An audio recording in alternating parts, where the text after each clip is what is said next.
Salut, salut! Salut! Tu m'entends bien? Oui, très bien. Et toi? C'est bon, je t'entends parfaitement.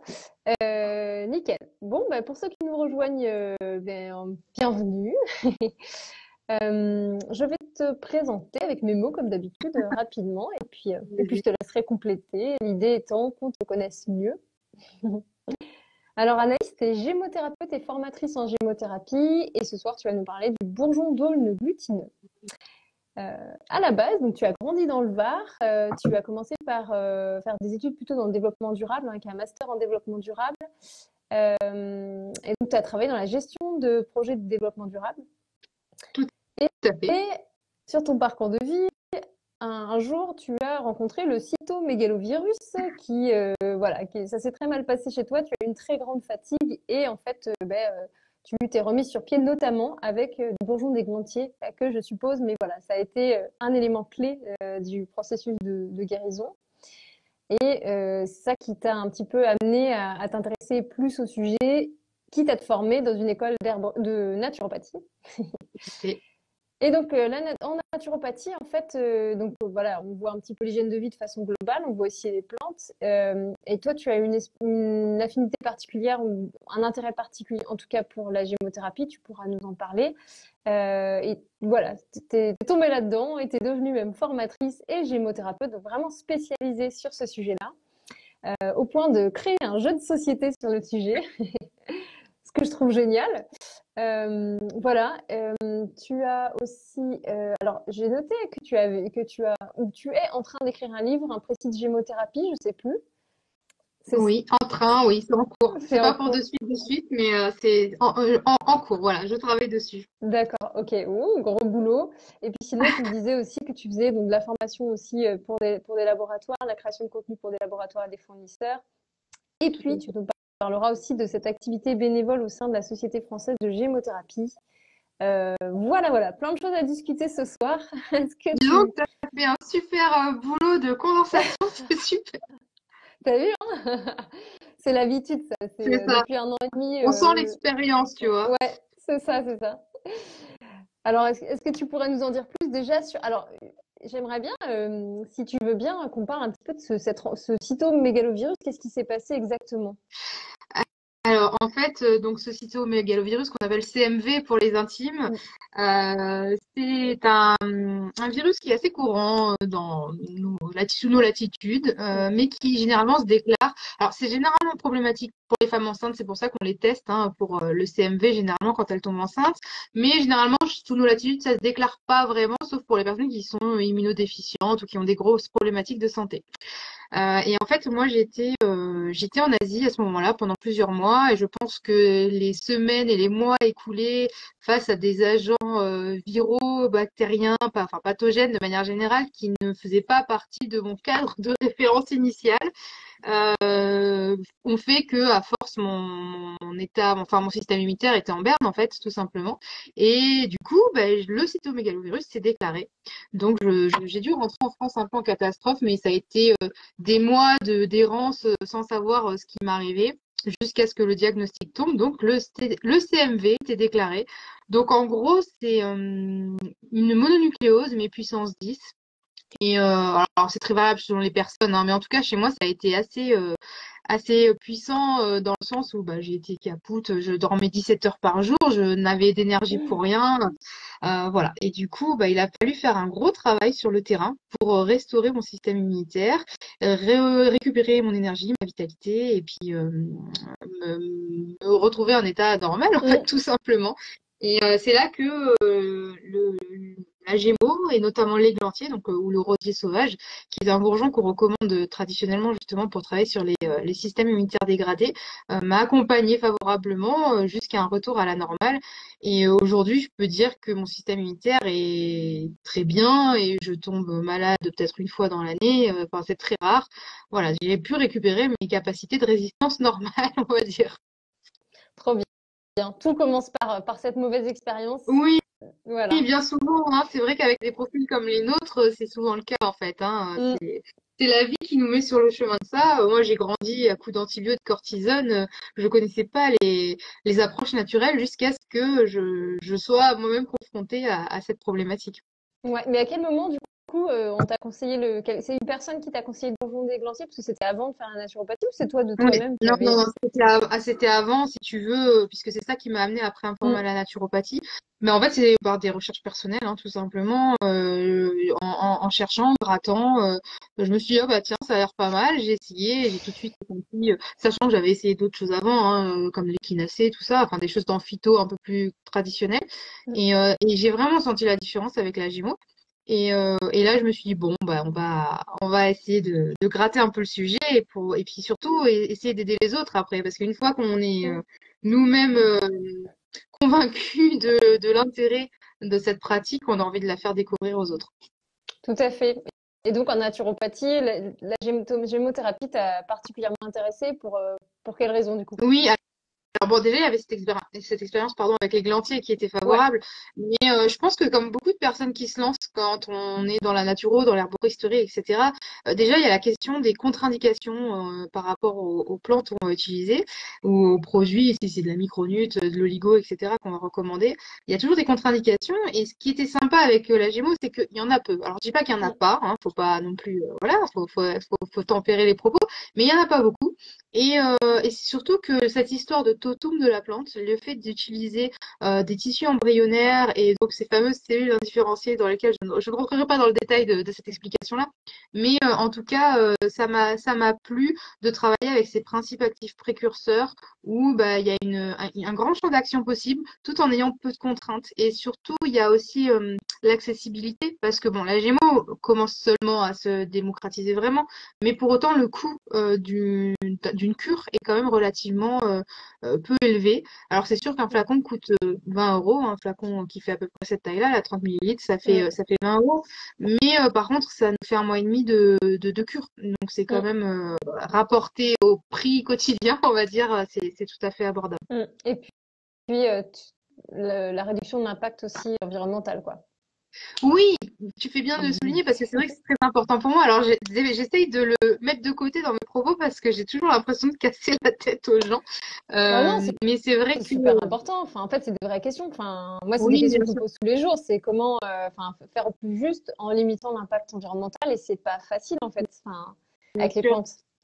Alors ça, je t'avoue que c'est venu dans un deuxième temps. Au début, Mm. quand j'ai commencé à m'intéresser à la Gémeaux, cette notion-là, je l'avais pas Mm. trop.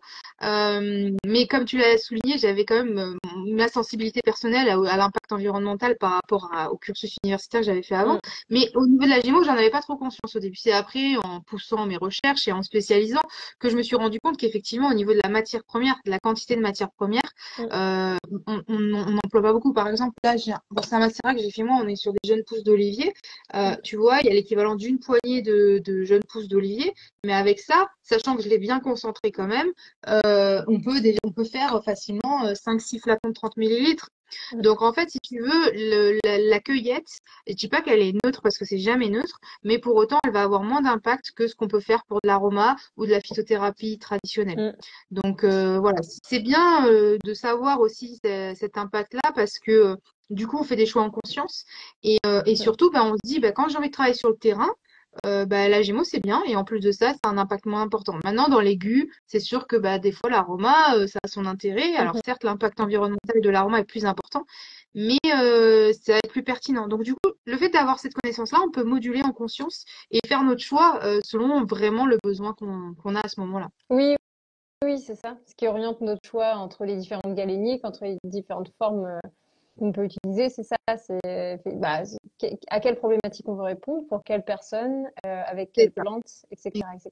Donc, et puis, on exactement. a tous des sensibilités très, très différentes. Donc, c'est vrai que c'est, voilà. Exactement. Mm.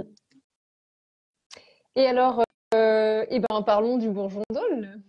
Pourquoi Alors, lui? le bourgeon d'aulne, alors, pourquoi j'ai choisi le bourgeon d'aulne? Alors, ça, je le montre là. Hop, une la petite carte du bourgeon d'aulne, on voit le Eh dessin oui. comme ça. Ouais. Euh, c'est Alors honnêtement, c'est pas mon bourgeon préféré, mais quand tu m'as proposé de faire ce live, Oui. j'ai regardé un peu les bourgeons qui avaient déjà été évoqués, et du coup je me suis dit bon, je vais pas faire enfin de redondance, c'est dommage, et du coup j'ai réfléchi à un bourgeon qu'on connaît pas trop, qui mériterait qu'on lui apporte un peu de lumière, parce que du coup il est super pertinent. Donc l'aulne en fait, c'est un bourgeon polyvalent qui a vraiment plusieurs champs d'action. Alors le plus connu, on va dire, c'est son action sur la sphère circulatoire. Donc, il va être intéressant pour fluidifier le sang de manière générale. Donc, attention, contre-indication de l'aulne glutineuse, c'est si vous êtes sous fluidifiant sanguin ou sous anti-hémorragique. Et du coup, l'aulne donc va être intéressant pour fluidifier le sang, travailler sur la circulation sanguine. Mais ce qui est intéressant, c'est qu'il travaille principalement sur la circulation sanguine cérébrale. Donc du coup, s'il y a un meilleur afflux sanguin, il y a aussi une meilleure oxygénation. Et donc l'aulne va nous accompagner pour les personnes qui commencent à avoir un peu des troubles de la mémoire, pas forcément liés à l'âge, hein. Ça peut être aussi les personnes qui sont surmenées, les étudiants qui se bourrent un peu la tête, qui font du bachotage, etc. L'aulne, dans cette impression de perte de mémoire ou dans cette perte de mémoire réelle, va pouvoir accompagner les personnes favorablement. Alors, il y a deux types d'aulne en gémothérapie. Le plus connu, c'est l'aulne glutineux dont je vous parle ce soir. Mais il y a un autre aulne un peu plus, comment on appelle ça, confidentiel, qu'on utilise dans une utilisation plus confidentielle, qui est l'aulne blanc, qu'on appelle aussi l'aulne des montagnes, qu'on trouve pas partout, mais qui est intéressant aussi pour ces pertes de mémoire. Donc ça, c'est la première action de l'aulne. Deuxième chose intéressante aussi, c'est que l'aulne a une action antibactérienne qui est pas très connue et pourtant qui est super intéressante parce qu'en fait, du coup, en gémothérapie, des antibactériens, on n'a pas 10 000. Il y a l'aulne, il va y avoir le noyer. Et en gros, c'est à peu près sur les deux, enfin, c'est les deux sur lesquels on va pouvoir compter pour cette action-là. Donc, antibactérien sympa quand on a une infection ou quand en tout cas on a un soupçon d'eux, sachant que c'est pas incompatible avec une prise d'antibiotiques allopathiques. Bien au contraire, ça va permettre d'accentuer cette action-là. Et du coup, on va pouvoir aussi le prendre de manière générale pour stimuler notre système immunitaire. Même si en fait on a un doute, on ne sait pas si c'est viral ou si c'est bactérien, l'aulne de toute façon peut être utilisé dans ce cas-là. Si vous avez des questions, n'hésitez pas dans le chat concernant l'aulne, c'est avec grand plaisir. Qu'est-ce que je peux vous dire de plus sur le troisième champ d'action? C'est son action sur le système digestif. C'est un bourgeon qui va drainer l'estomac, qui va avoir une action anti-inflammatoire aussi sur la digestion plutôt haute, hein. Et on l'associe assez souvent avec le figuier dans ce but-là, notamment pour les personnes qui font des gastrites, qui ont du reflux gastrique, voilà, de l'acidité. Voilà, on a vraiment cette action-là qui est intéressante et l'association des deux, franchement, est top pour les personnes qui souffrent de ça. Ou tout simplement, si vous avez des repas un peu trop copieux et que vous sentez que la digestion devient difficile, l'aulne pourrait vous accompagner sur ce plan-là. Qu'est-ce que je peux vous dire de plus sur l'aulne? Voilà, une action. Alors, je vous ai parlé de son action sur le système immunitaire, mais particulièrement son tropisme d'action, c'est au niveau de la sphère ORL. Donc, d'autant plus si vous avez des inconforts à ce niveau-là, faites-vous plaisir, faites-vous plaisir avec l'aulne. Tu l'utilises toi un peu l'aulne ou pas? Tu le connais? Pas du tout. Je ne le connais pas du tout. Ok. Ni en phyto, ni en gémeaux. Pourtant, j'en vois souvent de l'aulne glutineuse. Justement, ça m'interpelle parce que je le vois partout. Mais Ouais, non, je l'utilise pas. d'accord. Surtout, une indication intéressante, c'est alors de la gémeaux, c'est vrai que c'est super pour travailler sur le terrain, pour travailler sur le chronique, mais on peut aussi l'utiliser dans les phases aiguës avec des posologies un peu plus importantes. L'aulne, tu vois, pour les migraines, les personnes qui ont des migraines, c'est super intéressant. Alors dans ces cas-là, la posologie classiquement recommandée, c'est 5 gouttes toutes les 20 minutes, et du coup jusqu'à amélioration des douleurs. Et du coup, c'est une belle indication parce que en gémeaux, pour les migraines, on aurait d'autres choses, mais qui travailleraient plutôt sur le long terme, en fait, sur vraiment la chronicité. La l'aulne, dans des situations plus aiguës, c'est vraiment chouette. Euh, Ah, Alors, ce qui me vas-y. fait... Vas-y, Oui, dis-moi. non, mais je dirais ça à la fin, mais je vais aussi, je vais le faire maintenant. Si, il faut toujours que je fasse un petit encadré rouge pour préciser Oui, qu'on n'est pas des médecins et que bien évidemment toutes les plantes ne se substituent pas à un traitement médical et que d'où c'est vraiment des conseils enfin c'est pas des conseils ici, c'est juste un partage de savoir qui permet justement juste, on est dans le partage, voilà, exactement. c'est ça que je veux dire. La parenthèse déontologique est super importante. Voilà. Il faut rester humble dans ce Chaque qu'on fois, je me dis, propose. faut pas Ouais, oublier. ouais. Non, mais c'est très bien Mm. parce que c'est vrai que voilà, on faut rester humble dans nos pratiques. C'est des pistes qu'on vous propose pour vous apporter un peu de confort, mais ça remplacera jamais le Mm. reste, quoi. Voilà, qu'est-ce que je peux vous dire de plus sur l'aulne? Bon, j'ai fait à peu près le tour des indications principales. Il y a un Mm. truc aussi qui est intéressant avec l'aulne, qui fait son avantage et son inconvénient, c'est que l'aulne coupe la montée de lait. Donc, bon, du coup, on va le déconseiller aux femmes Mm. allaitantes. Mais du coup, c'est intéressant pour quand il est en période de sevrage, pour accompagner les femmes qui sont en période de sevrage. Ouais. C'est super chouette pour faciliter cette transition-là. Hyper intéressant parce qu'il n'y a pas tant de solutions que ça. Il y en a, mais voilà, c'est intéressant d'avoir un outil en plus. Et Exactement. j'étais en train de me dire, en fait, pour les gens qui savent pas, on n'a pas expliqué ce que c'était vraiment que la gémothérapie. C'est vrai. Je me Alors dis, du on coup, sait jamais. Voilà, peut-être que parce que nous, on est dans notre petite bulle là, mais peut-être que ça vaut le coup de réexpliquer, même si on le fait à la fin de la vidéo. oui, alors effectivement, en fait, la géothérapie, c'est l'utilisation des bourgeons d'arbres et d'arbustes pour leurs vertus. Donc, c'est vrai que du coup, bah, on les met pour extraire les principes actifs, on en fait des macérats, donc sous forme liquide. Et en fait, c'est ces liquides, donc ces macérats-là, qu'on va utiliser pour nous apporter du confort, voilà, pour notre bien-être et notre santé au quotidien. Merci. Donc souvent des macérats d'eau et de glycérine. Exactement. Eau, alcool, Euh, glycérine. Et d'alcool. Euh, Ouais, ok. ouais, il y a de l'alcool aussi. Alors, il y a des gammes sans alcool, mais l'alcool est enlevé après, en fait. Mm. À la base, il y a de l'alcool et il est Ouais, ouais. extrait après. Voilà. Et pour l'aulne, sur le plan physique, somatique, on a fait le tour des principales indications. Mais il y a aussi quelque chose qui me plaît beaucoup avec la Gémeaux, c'est qu'on peut travailler sur différents plans, et notamment le plan symbolique et le Mm. plan subtil, énergétique. Mm. Et l'une des raisons pour lesquelles je voulais parler de l'aulne aussi ce soir, c'est que ça répond à une problématique assez courante avec nos modes de vie. C'est que l'aulne nous invite au lâcher prise. Donc avec nos modes de vie, on est toujours à 40 000 à l'heure et on a une charge mentale de fou et on a du mal à lâcher prise. L'aulne Ouais. va être intéressant pour ça. Donc du coup, en fait, pour ceux qui me suivent, qui sont dans ma communauté, j'ai déjà raconté cette histoire. Donc excusez-moi si vous l'entendez pour la deuxième ou troisième fois. Mais en fait, l'aulne, c'est un arbre qui vit au bord de l'eau et qui se satisfait beaucoup de l'eau à tel point qu'il devient imputrescible en fait dans l'eau. On utilise du bois d'aulne notamment pour faire les pilotis des maisons à Venise et tout parce que l'aulne et l'eau s'associent très bien. Mm. Et du coup, en fait, les graines d'aulne sont dotées d'un petit capuchon en liège qui leur permet de flotter parce qu'en fait, les graines d'aulne, comme l'aulne pousse au bord de l'eau, bah, tombent dans l'eau. Et en fait, avec ce petit capuchon en liège, elles flottent et elles voguent sur l'eau comme ça. Et en fait, des fois, pendant des mois et des mois et des mois, elles font des kilomètres. On a retrouvé des traces d'aulne jusqu'à 12 mois de navigation comme ça.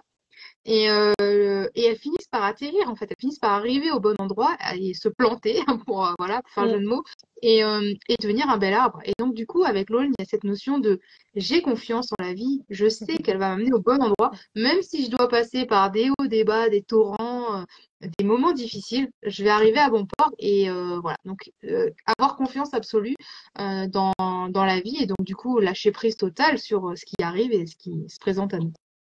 C'est top. Parce que je pense que ça va intéresser beaucoup de gens. Je sais pas. Bon, en tout cas, moi, ça Ouais, m'intéresse. c'est pour ça, quand tu m'as Ouais. demandé de faire un choix, Mm. j'ai hésité, mais là, je me suis dit quand même, là, le lâcher prise, c'est bien. Ouais, c'est chouette. Ouais, j'aime bien aussi cette symbolique aussi autour de voilà, ouais, aller chercher des symboles et Bien puis sûr. après expérimenter, voir ce qui se passe en fait. Hein.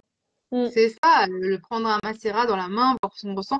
Après, bon, il y a d'autres symboliques avec l'aulne, hein, mais c'est un bourgeon aussi qui nous aide sur les transitions.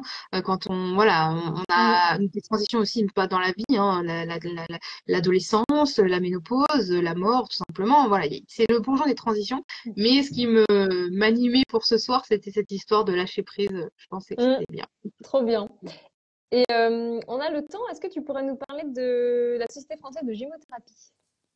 Alors, du coup, c'est l'Association française de Ah oui. gymothérapie qu'on appelle, mais il n'y a pas de souci, on a un nom un peu voilà, barbare. On se fait appeler l'AFGEM. Mm. Donc, du coup, c'est une association qui a pour intérêt de rassembler les acteurs de la gymothérapie. L'association est totalement indépendante, hein, elle ne relève d'aucun labo, aucun Mm. producteur. Voilà, c'est vraiment la passion qui nous relie. Et le but, c'est de vulgariser, de démocratiser la gémothérapie auprès du grand public, mais aussi pour les professionnels de nous retrouver entre nous et de monter en compétences ensemble. Donc il y a vraiment deux champs d'action avec cet assaut. Et du coup, on propose des événements à petit prix pour rendre accessible la connaissance autour de la gémothérapie. Donc en ce moment, par exemple, on organise les rendez-vous Gémeaux. C'est en dématérialisé. C'est une conférence par mois. Donc entre janvier, ça démarre en janvier, ça finit au mois de juillet. Et l'accès en fait à toutes ces vidéos est de 10 €, sachant qu'il y a la rétroactivité. Donc même si vous vous inscrivez aujourd'hui, vous aurez les vidéos, les replays de janvier, février et mars. Donc l'idée, voilà, c'est vraiment des petits prix, rendre accessible à tout le monde, parce qu'en fait c'est une galénique, c'est du futur et elle mérite d'être dans toutes les maisons. Bon, au même titre que d'autres, hein, là je prêche pour ma paroisse, soyons honnêtes. Mais c'est vrai que sa sécurité d'action et tout ce qu'on a évoqué précédemment font que la gémothérapie, a priori, va tendre à être de plus en plus disponible pour le grand public. Et donc, du coup, c'est accompagner cette connaissance-là pour pas que n'importe quoi soit fait, mais aussi représenter la diversité de la gémothérapie sur le territoire, parce que chaque producteur a une approche différente, chaque formateur a une approche différente, chaque thérapeute a son approche, et il n'y en a pas une qui est meilleure que l'autre. Elles se valent toutes. Et c'est montrer cette diversité-là, parce que c'est aussi ce qui fait la richesse. Voilà. C'est beau, c'est magnifique, génial. Bon, c'est cadeau, hein, les 10 € pour tout un tas de vidéos. Bon, mais c'est chouette. Merci en tout cas pour ça. J'avais une question, c'était quoi déjà? Oui, comment, quand on fait de la cueillette, comment on s'assure de pas trop perturber l'arbre quand on cueille des bourgeons? Alors, pour les cueilleurs, il y a l'Association française des cueilleurs, enfin des professionnels de la cueillette sauvage qui a mis en place une charte. Il y a beaucoup de producteurs et de labos qui se réfèrent à cette charte-là pour leurs cueilleurs. Ça fait partie de leur cahier des charges. Mais en fait, ce qui revient le plus souvent, c'est l'idée de ne pas prendre plus de 30% des bourgeons qui sont sur l'arbre. Mais 30%, c'est déjà énorme et en fait, la plupart ne prennent même pas à 30%. C'est juste que ce qui a été estimé, c'est que en deçà de 30%, la croissance de l'arbre n'est pas trop impactée. Au-delà, ça commence à devenir plus critique. Mais la plupart ne prennent même pas 30% parce que c'est quand même beaucoup. En fait, quand on fait notre cueillette pour notre usage personnel, ce que je recommande, c'est de prendre ce qui est à hauteur de nos yeux et à portée de main. On va pas prendre ce qui est en bas parce qu'en fait, les animaux consomment des bourgeons. Alors, soit pour des valeurs nutritives, soit pour des valeurs thérapeutiques. Ça, on peut pas vraiment le savoir. Mais en tout cas, ils prennent des bourgeons. Donc, l'idée, c'est de pas prendre ceux d'en bas pour les animaux qui sont sur terre et de pas prendre ceux d'en haut pour les animaux qui sont dans les airs. Donc voilà, pas prendre d'escabeaux, etc. Prendre ce qui est à portée de nous. Et surtout, prendre ce dont on a besoin. Parce qu'en fait, vous avez vu qu'avec ce que je vous montrais en préambule, avec une poignée, vous avez largement de quoi avoir vos macérats pour l'année. Donc en fait, sachant que chaque année, on peut refaire nos macérats, voilà, prendre une poignée, ça suffit largement. Si vous avez vraiment une utilisation très importante d'une essence, allez, deux poignées, mais ça suffit largement. Et il faut savoir qu'en fait, une cueillette s'apparente à une taille. Donc du coup, quand vous coupez le bourgeon, la branche a été taillée à cet endroit-là et donc du coup elle ne poussera pas à l'année en cours, elle reprendra sa croissance que l'année d'après. Donc c'est quand même pas neutre, mais bon voilà, l'arbre gère bien à condition qu'on fasse les choses Ouais. dans les bonnes conditions. D'accord. Ouais, merci, c'était super important de le préciser. Et qu'est-ce que je voulais? Il nous reste 5 minutes. J'aurais plein de questions comme ça. Est-ce que tu as envie de parler d'un sujet en particulier? Moi, j'aurais comme ça envie de te demander, si tu devais me donner 3 autres noms de bourgeons qui sont un peu tes chouchous, quels seraient-ils de façon générale? Attends, tu sais quoi? Je sais exactement ce que je vais te dire. T'as un truc concernant. Je vais te parler après. Je vais te mentionner deux autres bourgeons, mais il y a un truc super important que je vous ai pas mentionné sur l'OL, et c'est la raison pour laquelle aussi je voulais vous en parler. Le truc le plus important, je l'ai oublié. C'est l'éléphant au milieu de la boutique. C'est son action anti-inflammatoire. L'OL a une action anti-inflammatoire méga importante et pertinente. Et pourquoi je pense à ça? Parce que j'allais forcément te mentionner le cassis, qui est l'un des bourgeons forts de la Gémeaux. Mais en fait, l'action de l'eau glutineux sur l'aspect anti-inflammatoire est quasiment équivalente, voire plus importante, notamment quand on veut travailler sur la chronicité. Le cassis, c'est un bulldozer. Il va avoir une action, il va travailler, son action sur les surrénales va apporter une action cortisone-like quasiment pas immédiate, mais très rapide. Là où l'aulne, ça va s'installer dans le temps. Donc l'action anti-inflammatoire de l'aulne, désolé de l'avoir oublié, mais voilà, super importante. Et sinon, je pense que l'un des bourgeons qu'on devrait tous avoir chez nous, c'est le romarin, l'églantier Et alors le romarin qui est hépatoprotecteur et qui travaille sur la régénération du foie, et on sait avec nos modes de vie que le foie est malheureusement sursollicité et souvent un peu malmené. Donc voilà, le l'églantier pour son action sur l'immunité parce qu'on a tous à un moment donné la goutte au nez. Et du coup, quel est le bourgeon? Je pourrais vous mentionner le troisième, un qui est pas mal aussi, qui est euh, j'hésite, mais Vas-y, c'est le bon, t'as le figuier. droit. Je pense que c'est le Ah, figuier parce que en fait, c'est un classique, mais en même temps, on en revient à ce qu'on disait tout à l'heure par rapport à nos modes de vie actuels. On est tous souvent stressés, enfin vraiment angoissés, nerveux, des problèmes de sommeil, etc. Le figuier est intéressant pour ça parce qu'il va réguler le système nerveux. Il va avoir aussi une action sur le système digestif, mais ce qui est chouette avec le figuier, c'est qu'aussi c'est le bourgeon de la somatisation et on est beaucoup à somatiser. Alors la somatisation, c'est quand notre corps va exprimer nos émotions. Du coup, le figuier va désimpacter l'effet du mental sur le corps. Donc ça, c'est plutôt chouette aussi. ok, super. Et juste parce que on a parlé de la gémothérapie, on a dit qu'effectivement, il n'y avait pas besoin de grosses quantités, parce qu'en fait, on parle de parfois juste 5 à 10 gouttes par jour. Donc, Oui. voire plus peut-être.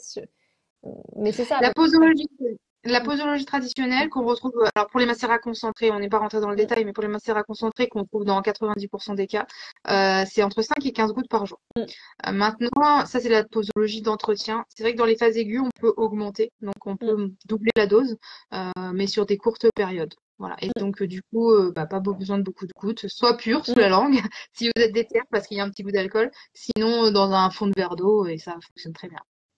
Ok, trop cool.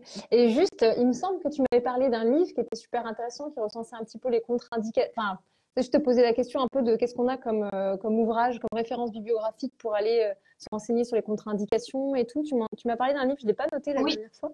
Et alors peut-être attends. que, à mon avis, ça pourrait intéresser pas mal de monde. Ouais, voilà. Il y a plusieurs livres dont qui peuvent être intéressants. Alors attends, j'essaie de voir si je les ai avec moi là. Pour que Ah oui, je te prends un peu au dépourvu là. Non, non, non, mais t'inquiète.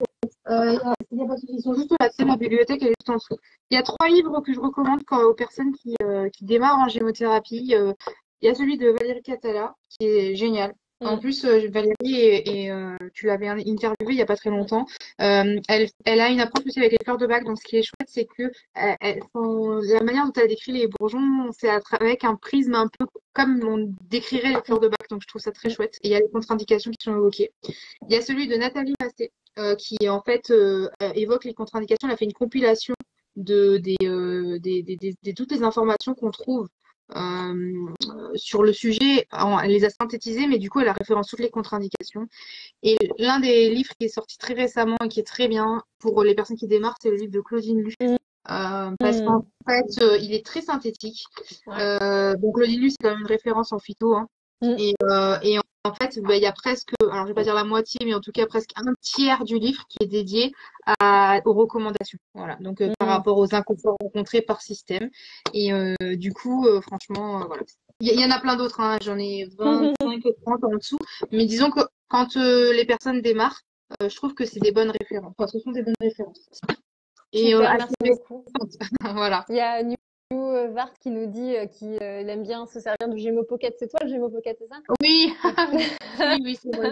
D'accord. Voilà, il est là. C'est un outil d'aide à la prescription pour faire du conseil de comptoir. Voilà, que tu as fait. Oui, tout à fait. Voilà. Ok, bah, bravo pour tout ça. Merci, merci. C'était très dense et très intéressant. Est-ce que tu aurais si tu devais faire passer un message là, est-ce que tu aurais quelque chose à dire? Euh, oui, ne restez pas isolés, échangez. Et c'est parce qu'en fait, il y a plein de personnes qui sont dans un mal-être et dans une incompréhension parfois Mm, de ce qu'elles vivent. Donc voilà, n'hésitez pas à mm, échanger. Alors, c'est pas un message spécifique à la Gémeaux, ça vaut à tout. Trouvez mm. la voie qui vous plaît et la galerie qui vous correspond. On est tous différents, mais je suis sûre qu'il y a une solution pour vous. Voilà, donnez-vous la peine et échangez avec les gens et vous trouverez.